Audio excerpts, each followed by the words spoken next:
করে বিভিন্নভাবে হয়রানি করতো। আমরা সেটি বন্ধ করতে চাই এবং আমরা চাই আসলেই যারা এই হামলার সাথে জড়িত ছিল তাদেরকে যেন বিচারের আওতায় আনা হয় এবং বিচারের আওতায় এনে তাদেরকে প্রশাসন কর্তৃক বহিষ্কার বা তাদেরকে একাডেমিক কার্যক্রম থেকে বিরত রাখা বা তাদেরকে আইনি প্রক্রিয়ায় গিয়ে বিভিন্নভাবে তাদের বিচার নিশ্চিত করার যে ব্যাপারটি সেটি এখন করতে হবে।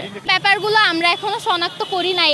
এই ব্যাপারগুলো শনাক্ত করার কাজ তো আপনি যদি আমাকে বলেন, এই কাজটা তো আমার না, তাই না? স্পেসিফিক কয়েকজনের কথা যদি আপনি বলেন, সেটি হচ্ছে যে সিসিটিভি ক্যামেরার ফুটেজ ছিল, সেখানে ফোনে অনেকজনকে ক্যাপচার করা গিয়েছে, তাদেরকে আইডেন্টিফাই করা গিয়েছে প্রাথমিকভাবে। তো তাদের বিরুদ্ধে এখনো মামলা হয়েছে বলে আমি জানি না। তাদেরকে আসলে মামলার আওতায় আনতে হবে, যাদেরকে আইডেন্টিফাই করা গেছে, এবং যাদেরকে আইডেন্টিফাই করা যায় নাই তাদেরকে আইডেন্টিফাই করতে হবে।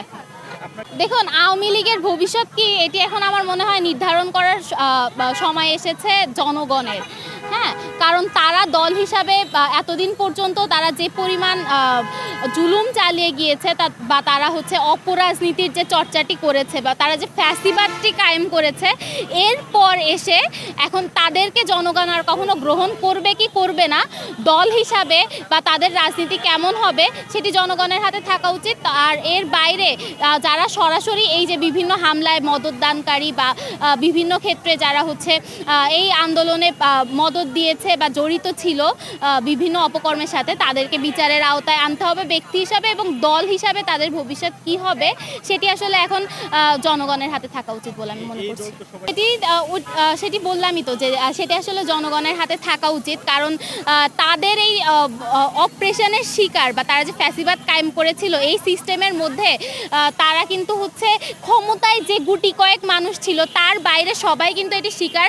এতদিন মানুষ বলতে পারতো না, এখন আপনি দেখবেন সর্বস্তরের মানুষ এই কথাগুলো বলছে।